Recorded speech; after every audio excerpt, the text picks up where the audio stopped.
నేను మీ Basheer Ahmed Indian union ముస్లిం league party తరఫు నుంచి నా గ్రీన్ సలాం.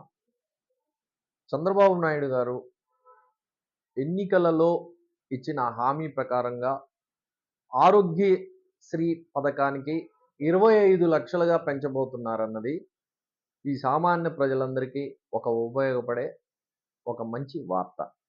అయితే ఈ ఆరోగ్యశ్రీ పథకంలో కేవలం ఇన్‌పేషెంట్‌లకు మాత్రమే ఈ పథకం ద్వారా రుసుములు చెల్లింపు జరుగుతుంది. అలా కాకుండా ఔట్ పేషెంట్‌లకు కూడా